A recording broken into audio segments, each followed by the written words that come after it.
tonight we'll open Lily Wong's, you can see the pile of your patent plants.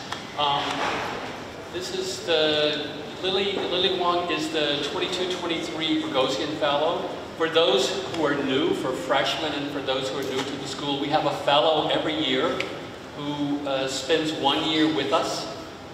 They teach a seminar in the fall, a seminar in the spring, a studio in the spring, and they do a symposium sometimes in the spring and or a lecture.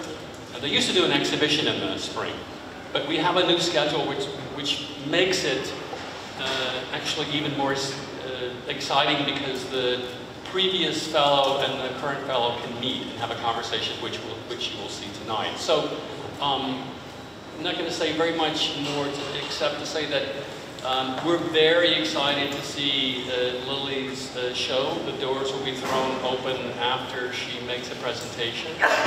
We have a discussion. Lily spent the last year, as I said, doing seminars, also helping with a really remarkable symposium we did last fall. She did a studio in the spring. Actually, she taught in the summer as well. Really exciting year. You'll see some of the conclusion of that research tonight, and she's going to present that and also the show. We're also joined, so Lily is a 22-23 Boghosian Fellow. We're joined tonight by the 23-24, that is to say this year's Fellow, Christina Chung, who will be a respondent to Lily, and as you can see, we're set up for a conversation here. So thank you all for coming.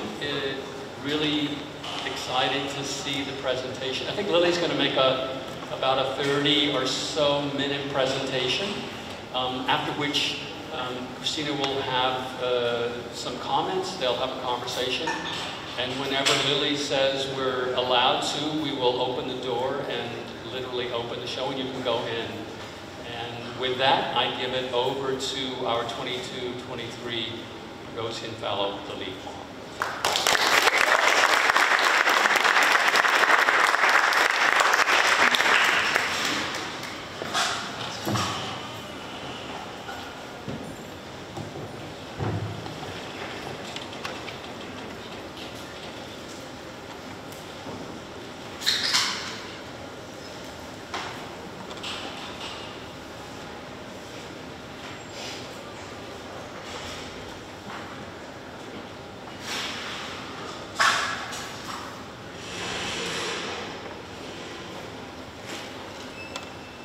Addressing a cane plant, a common houseplant indigenous to tropical regions of East Africa.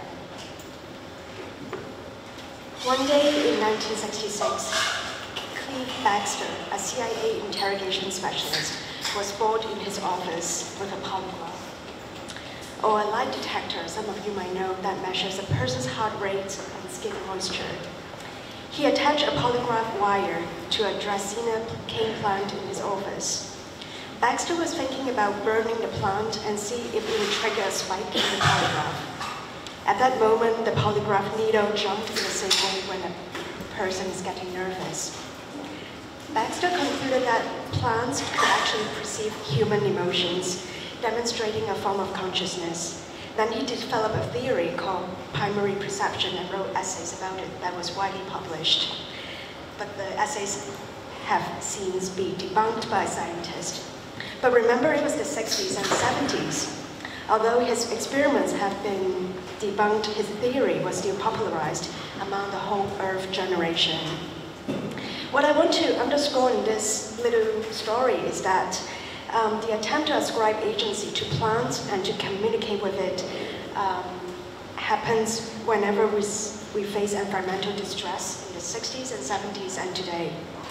Humans find alliance, companion, and lessons in other more than human species. It has been said that we are experiencing a vegetal turn in various fields of knowledge. The plant is said to be the new subaltern. Plants are usually discussed in 3 different ways in different fields of knowledge. They're not mutually exclusive, but now I'm just highlighting maybe 3 ways to talk about plants and really broad strokes. First, plants are used as metaphors. The vegetal form is often cast as an alternative to normative epistemology or social constructs, especially in queer ecologies. There are lessons to be learned from plants. For example, the water lily is often seen as a feminist plant because of its ability to self-reproduce and also to move by itself. The second way that some scholars might use plant in their analyses is what can be characterized as a neo-materialist analytics. Plants as objects of observation to elucidate other forms of other more complex forces that shape our world, such as colonialism, enlightenment knowledge, capitalism, militarism, or other regimes of control. One can historicize any particular plant species and trace its circulation as material and also as imaginary.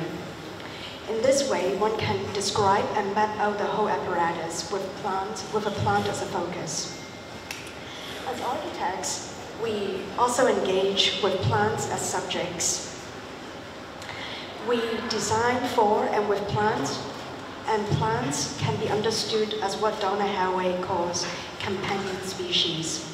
And I'm especially interested in displaced plants because for those plants, architecture is much more important for them. Architecture basically light control for those species. So a plant is inseparable from its environment. When you move plant from one biome to another, you also move its environment. Transplants from European colonies necessitated the development of architecture as contained environment. Building is life support. The architectural historian Arno Shearer traces the origin of greenhouses to structures that protect orange trees in Europe. At that time, since the Renaissance, orange was an exotic fruit for the aristocrats, and it was also a status symbol. In the German courts of Heidelberg, Stuttgart, and Munich, temporary wood structures were designed to protect orange trees in the winter. And this is an image from 1605 illustrating the castle garden in Heidelberg. The first illustration of greenhouses dates from the end of the 17th century, but only after Louis Luca de Neuhoff invented the pouring and rolling process in 1688 that sheet glass can be manufactured.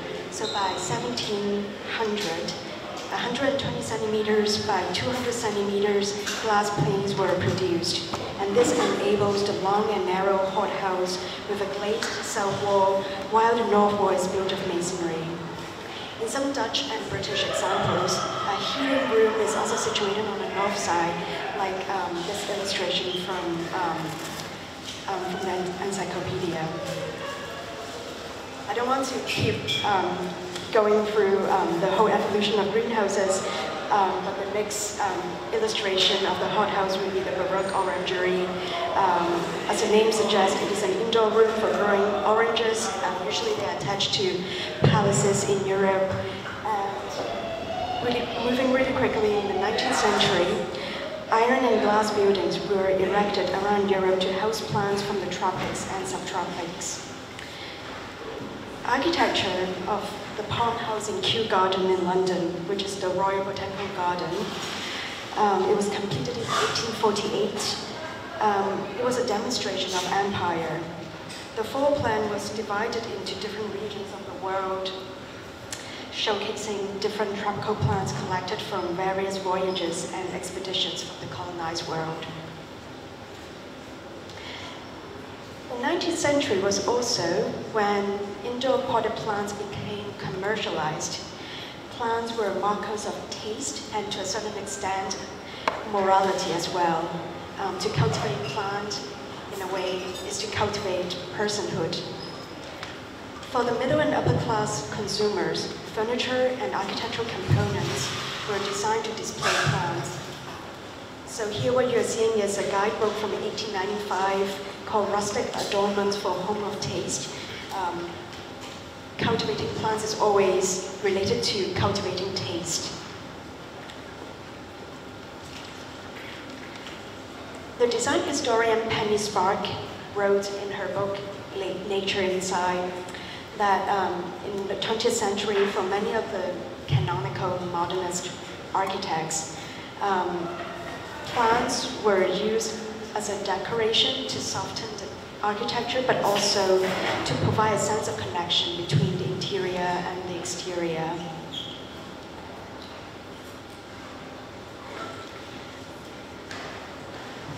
In 1952, how indoor plants became so popular that the British magazine, the Architectural Review, did a special issue called Plants Indoors, where they traced the history of indoor plants and also provided guidelines and other architectural examples of how one could put plants in their homes.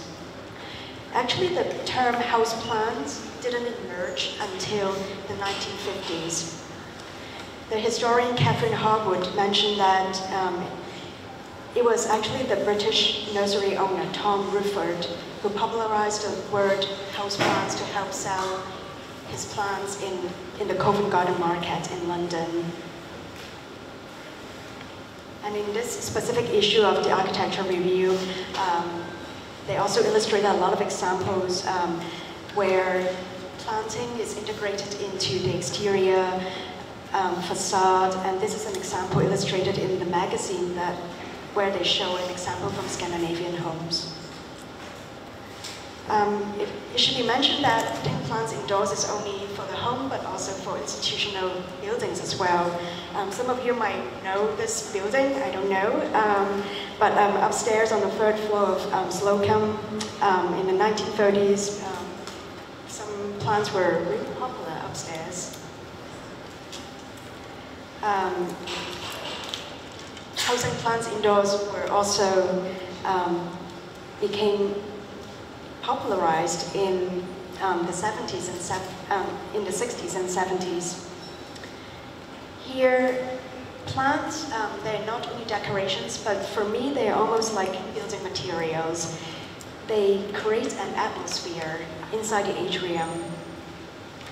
And all these plants, they have to be bred and cultivated specifically to be put inside these atrium, because a lot of times they are housed in really dense urban environments where there's limited sunlight, and because a lot of them are office buildings, there's certain climatic requirements that may or may not affect plant growth. It has to be mentioned that this planting practices was also supplemented by all these media published around the same time, a lot of which were also initiated by the New York Botanical Garden and also the Missouri Botanical Garden, where they actually list out different guidelines and different ways to house plants inside atrium. And this became a forefront in horticulture research.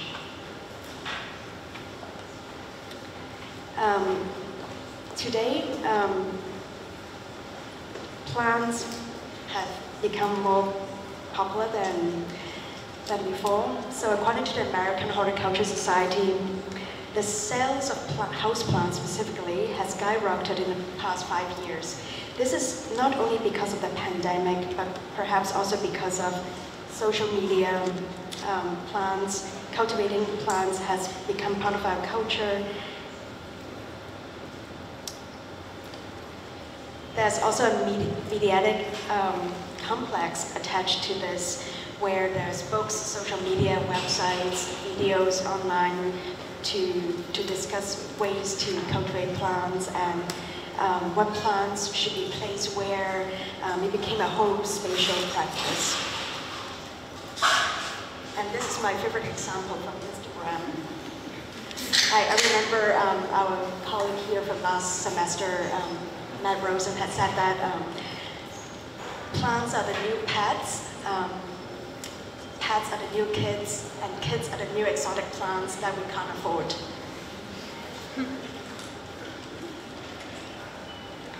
This is Boston fern, a plant that became popular in the United States in the 1920s. At that time, it was only cultivated in Apopka, Florida. This is an image from the Times Square in Apopka, where a sculpture of the fern was shown. The city named itself as the indoor foliage capital of the world in the 80s, although I think the status has been surpassed by other cities in Florida. In the early 20th century, when cultivating houseplants at home became more and more popular, different plant species start to be introduced in the United States and produced by different nurseries, mostly in Florida and California because of its climate. Back in March, I went to Redland and Homestead, Florida, to look at some of these sites where houseplants are cultivated. Currently, there are over 600 species of plants grown as ornamental foliage plants, and most of them are from the tropics and subtropics. These plants usually grow under the tree canopy on the forest floor. They're tolerant of low light, and to a certain extent, also a range of temperature as well. So during the trip, I went to one of the biggest horticulture companies on the East Coast. It is called Coastal Farms, and look at different spaces where they propagate plants. As you see in some of these photos, all the plants look exactly the same. This is because as most of the house plants, most of the potted plants, they are not grown in seed. They are asexually propagated, which means if you imagine in your science class, you would take a bean and then put it in soil and then something will emerge. But in asexual propagation, you actually take a cutting of leaves or roots or other parts of the plant and then you put it in soil and then the exact same plant would grow. And that new plant is genetically the same as the original so-called parent plant. So in that way, every single plant here would be exactly the same with the same as the same plant parent. In Redland and Homestead, Florida, the land is divided into 300 by 400 feet parcels of land, and each of them, some of them are owned by people who grow palms, some of them are owned by companies that grow succulent and other types of ornamental plants. Some of them, they put their plants outdoors and some of them are situated inside. And if some of you have house plants at home, I'm pretty sure some of them actually come from Florida.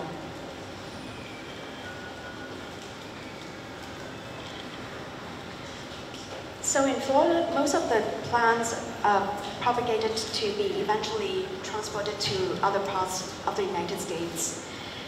But for some companies, they actually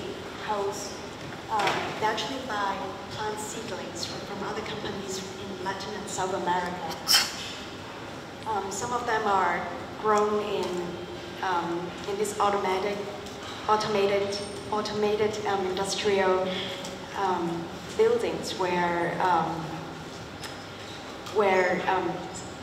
hundreds of seedlings of different plants can be propagated within days. Last year, I also went to a plant convention. So what that means is that over 200 companies from different parts of the country selling different things related to this industry. They gather in this space in Columbus, Ohio, and they showcase their products. And that experience was a really good way to actually understand the scope of this industry and also where people come from and what is actually involved in this houseplant culture.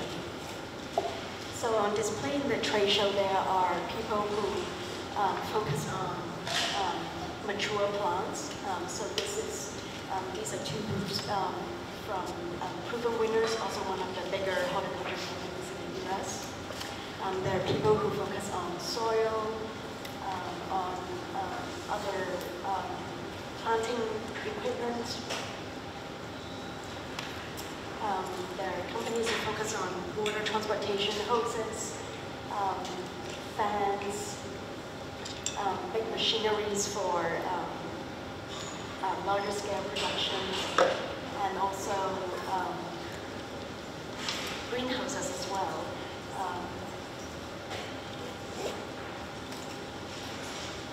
And they all happen inside this building in Columbus, Ohio, designed by the Convention Center, designed by Peter. In a more local independent context, last semester, some students and I also went to a nursery close to Slocum Hall. It's called Watson Greenhouse, and we did an interview with the nursery owner there, and she told us about how she selected plants and also different operations she had to do to prepare them for sale. So a lot of times when a shipment of plants come to Syracuse, the plants have to be acclimated within a greenhouse so that it can be flourished and grown within the new climate. So she also propagated a lot of plants from cuttings within her greenhouse. She did most of the planting herself. And one of the interesting things she told us is that when we asked her what did she do in terms of creating an ecosystem within the greenhouse for some of the plants, she mentioned that she actually had to buy hundreds of ladybugs to release them inside the greenhouse so that they can help pollinate some of the plants within the greenhouse. And if you go to the Syracuse stationery store, I think some of her plants is also there.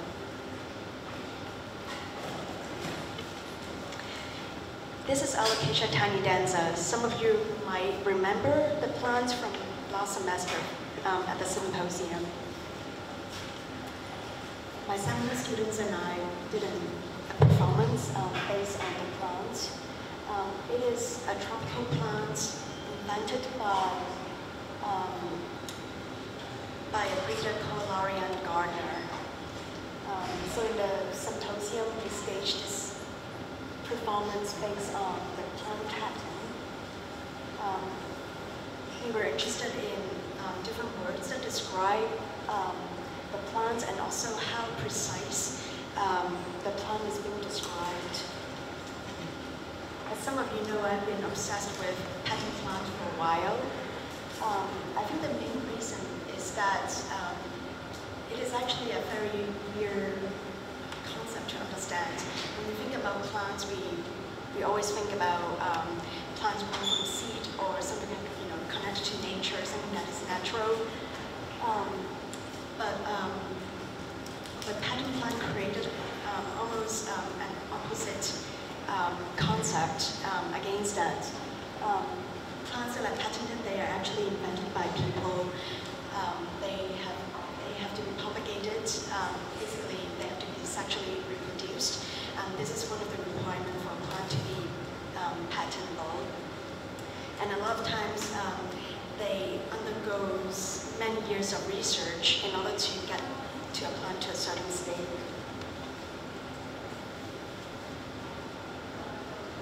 And I became interested in it because I would argue that patent plant, they are also one of the most architecturally related plants because the way that they're patented, the way that they're engineered, it follows the metric of interior domestic space, human behavior, how people would keep plants within a typical home, and also infrastructural logic as well.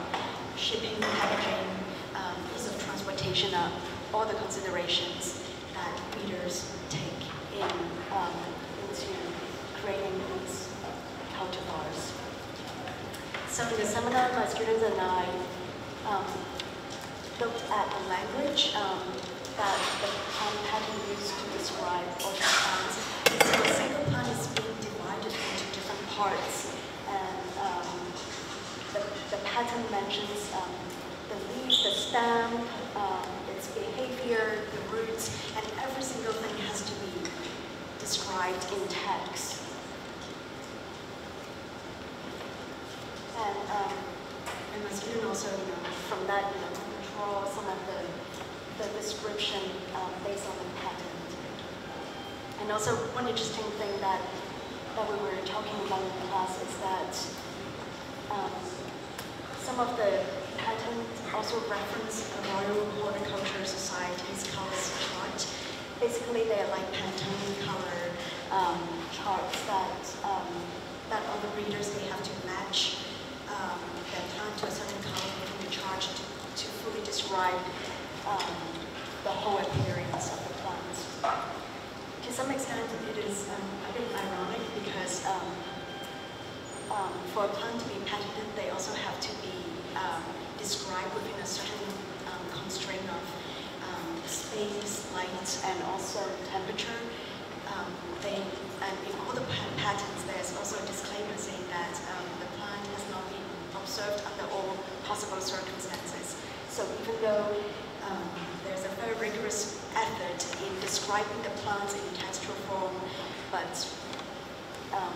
legally, it is also claimed that the plant might not be exactly the same under other circumstances. So during my trip to Florida, I also met with Lorianne Gardner, the inventor of alocasia tiny dancer. So she staged her operation in the middle of nowhere in Florida. She has been interested in aroid plants for over 30 years. And now she has a one or two person operation.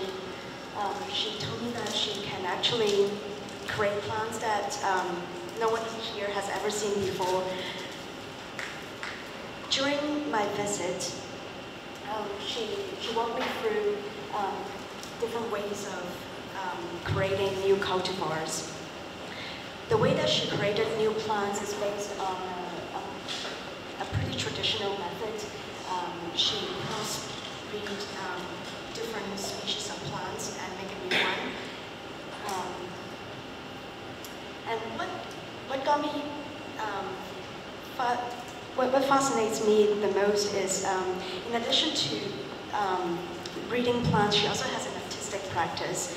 And she creates different drawings of this fantastical aroid land where she imagines plants that doesn't really exist in the world, and she would sketch them and draw plans and sections of these plants, and she operates almost like a designer.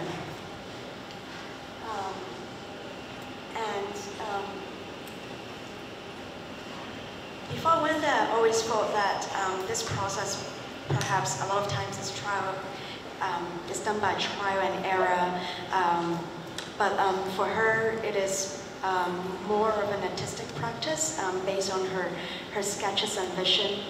And at her greenhouse, she also has a collection of what she calls parent plants, where she sequesters the genes of different plants within that greenhouse, and she can collect the pollens from those plants and then rearrange them in other experiments to create other cultivars.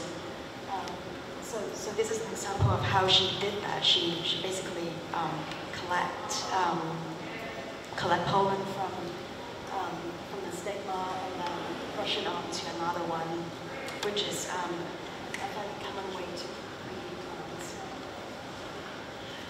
So this operation is only possible starting in the 1900s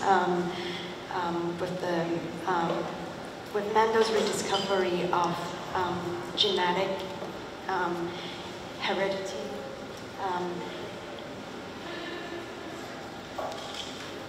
So plants can actually be, the genes of plants can be rearranged and can be combined to create new plants with desired traits. So this practice has two spatial consequences. One is that maybe earlier in the 17th and 18th century, collecting plants was based on its rarity, its appearance, or how exotic it looks. But with the discovery of genetics, plants were collected not only because of its potential display in botanical gardens, but also because they create a pool of genetic resources. The USDA, the United States Department of Agriculture, did several expeditions in different regions of the world to collect different plants. At that time, it was mostly for agricultural purposes, but some of them were also for ornamental use. And the second spatial consequence from this practice is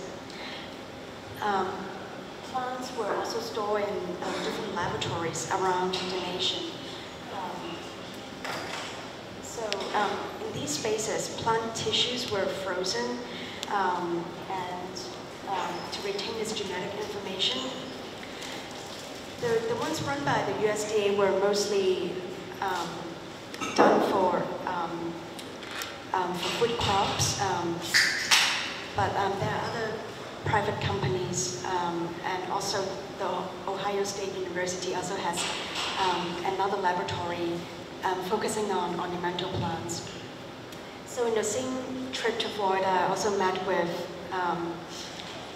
a botanist from the University of Florida who focused on using plant tissues to propagate and invent new plants. And part of his research is on ornamental plants, but also on propagating new vanilla plants for the Florida market. And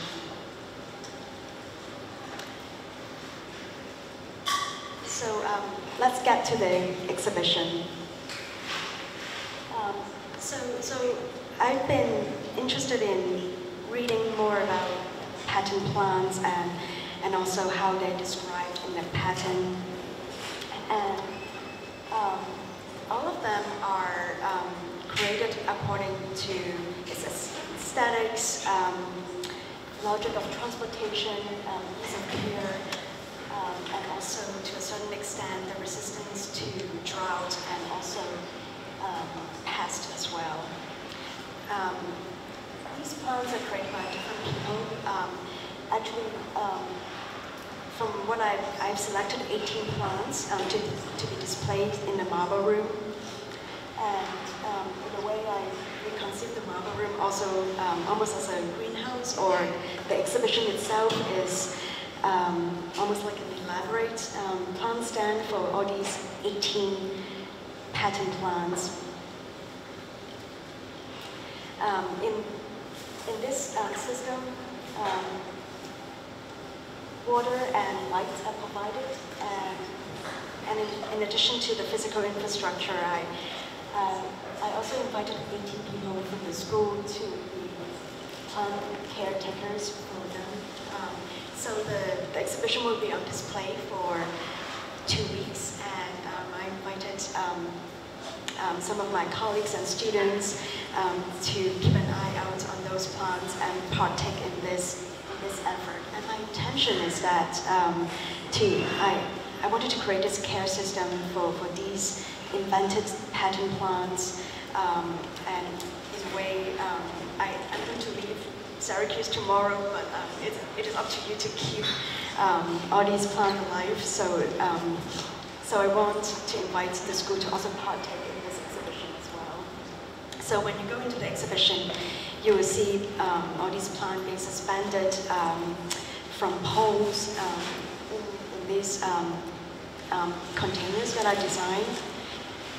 In the past few days, my wonderful exhibition assistants and I have been nursing them for a few days.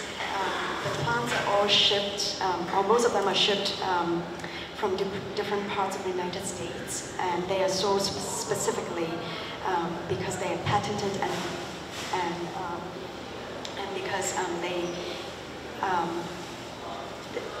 they can live at least for 2 weeks inside an arboretum. So what I've learned in this process of research and also doing this exhibition is that I became interested in thinking about how architecture can help plants communicate. So in the exhibition we find little tubes of like a green stick they are stuck in the soil, and they indicate the water level under the roots. So when it is blue, it means the plant is properly watered.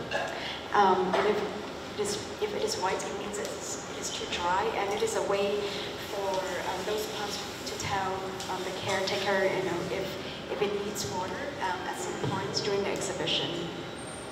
And it got me thinking about how can architecture make this more visible, and how can we start to understand different needs of a plant through more spatial needs. I can't say I've accomplished everything I wanted to do in this exhibition, but I'm also glad that the exhibition prompted me to think about more architecturally how different design can be created to basically let the plant speak. So in the next few months, I'll be working on new projects that try to accomplish that goal, or at least try to investigate further. So in the past year, I was really fortunate to have 63 students came together between my 2 seminars, the studio and also the summer studio, to be on this journey with me to investigate different ways for people to interact with plants, and also different ways for plants to signal and to create new architectural opportunities. So I think I should stop right now and invite Christina here to maybe talk more about plants. Yeah, thank you.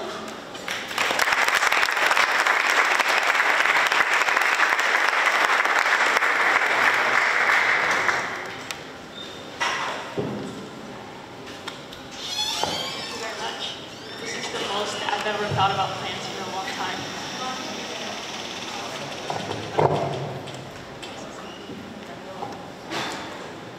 My first question is, do you believe in biocommunication? Do you talk to plants? No. Well, I guess, well, I should say yes. I believe in the same way that I believe in UFOs. Yeah. But I do believe that, as I said before, a plant is inseparable from its environment, and basically everything we do to them can be received and maybe manifest in different ways through its growth, or I don't know, weird behavior that they do. Yeah, so in some way, yes, yeah. And I guess through devices they can communicate with us. Yes. Should we talk about what's behind the door for a little bit? Sure, yes. I guess my first question is, why do you choose to display them on this hospital IV system, and why this hospital-like atmosphere? To be honest, the reason is actually those poles are really cheap. So instead of welding metal poles myself, I thought it's actually quite economical to buy 18 IV poles and to use them as display. Yeah, I know I talk about life support a lot. Maybe somehow it's somewhat related, but I also don't want to be that obvious. I mean, I do feel like nowadays, at least for me, plant is like a spiritual support in my household. So I do rely on plants a lot.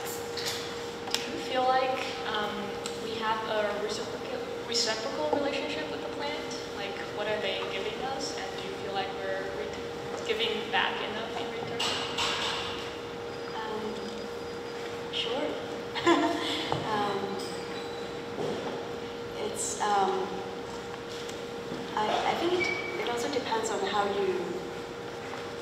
how you look at it,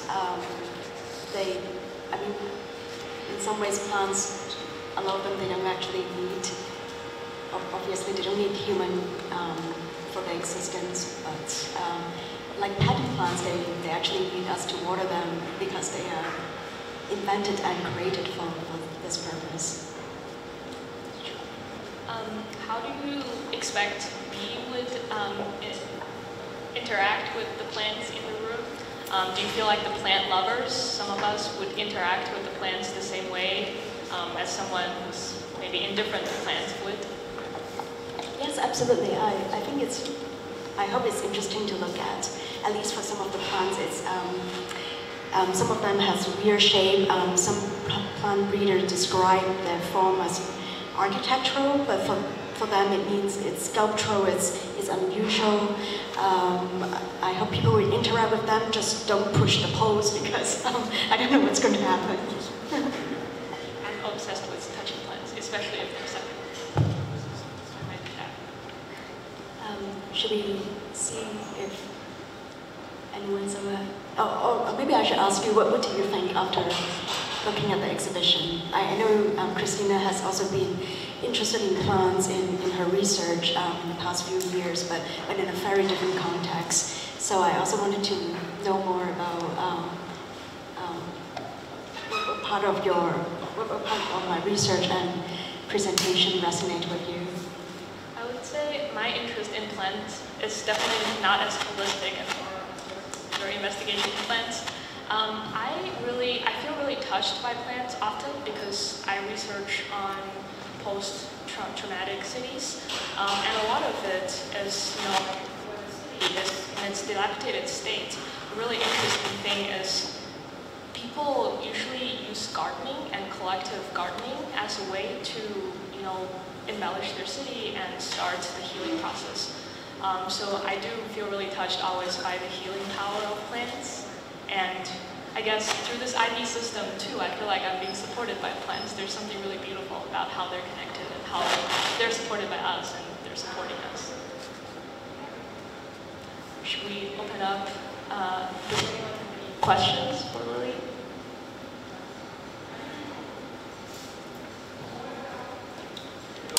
Use the microphone.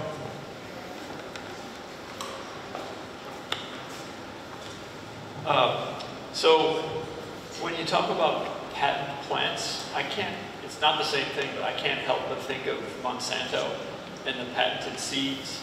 And specifically the fact that once the Supreme Court, whatever, upheld the law that even seeds now propagated wildly, which I guess these can't do, are still patented. So even the offspring of the patent is under the same patent, and therefore you can get in trouble for using those. So it just makes me think, what's the sort of larger scale ramification of the proliferation of patent plants?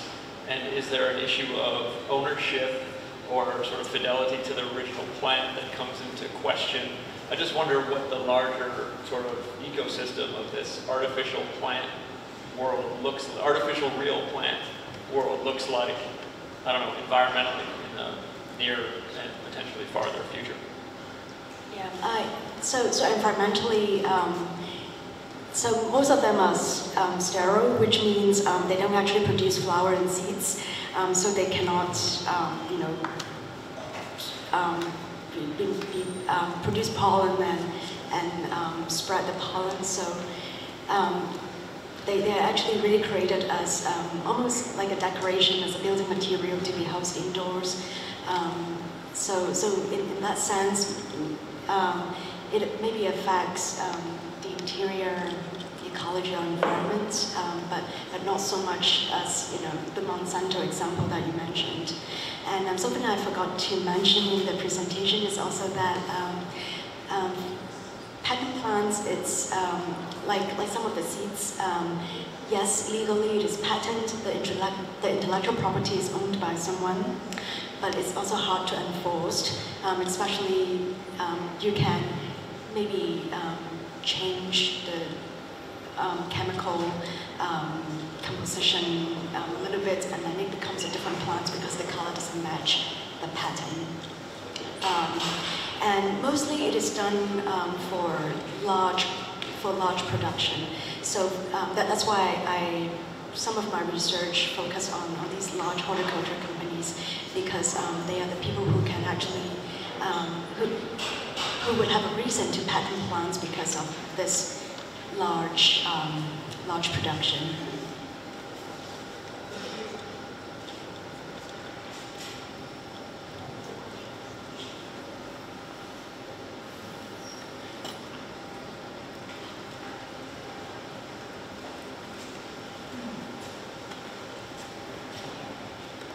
Thank you for the great presentation as well as the conversation and talking about talking to plants, or the communication between human beings and plants, and also among plants themselves. I think it just made me think of, the internet we use currently, like the World Wide Web, actually has a plant kind of counterpart of that, which is the Wood Wide Web, which is the root system of plants usually happening in rainforests or in all of the ecosystems, in which plants communicate with each other by using information nutrients transits through the soil system, through the substrate of the earth. And this is partially invisible, which I see, like, I can view the connection to your presentation as well, all the invisible transportation, communication you have built through your year-long research, going through different places, and also the plants here in the exhibition you shipped from different places as well as when you mentioned something like the gray bar that's showing the water that's feeding into the plant and how it makes the invisible visible somehow. So I guess for architects, an interesting thing, or like one of our mission is to either render things visible to visualize things, or we can also intentionally to hide things as well. So that's part of our privilege, also part of our burden. So I want you to maybe explain more about what's going on in that room, which will soon be revealed, like what kind of technique you use to make or render invisible things visible in your system, because I see your axonometric drawing. There's like water lines, which intrigued me a lot. So what is a water line? Does that visualize the water that's going on to feed those plants? And how does that impact our perception of the whole ecosystem going on in there? Yeah, that's a really good question. So one way that I intentionally did is to actually design my own plant containers, this clear plastic, because I wanted people to actually see the root system. Some of them are more hidden because of soil, but some of them are fairly visible. And within the container, as you go in, you can also see at the bottom, some of them has rocks in it for drainage. They have different soil, so it also indicates maybe different nutritional composition that is required for those plants. They're not all exactly the same. So that's one way that I wanted to make the soil and what's underground more apparent than how we usually see for potted plants. The water is also highlighted. It's suspended on the ceiling, and there are two tubes that allows the plant caretaker to water the plants using a pump. And partially I did that also more for logistical reason. It's easier to keep the flow free, just for safety and cleanliness reasons. But in some ways, you will see most of the infrastructure is suspended from the ceiling, and I think that way maybe it's my way to sort of highlighting those infrastructural components for that care system.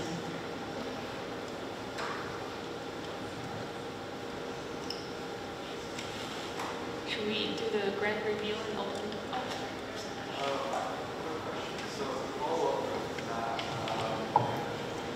So when designing the pots in themselves, how, to like what extent did the medium that you're actually potting in actually affect it? Because soil versus hydroponics, there's a whole debate between the two. How did you choose to just sell with soil? Because I know that plants and the water usage that you have going is very important. Sorry, I don't understand the question. So, why did you choose soil?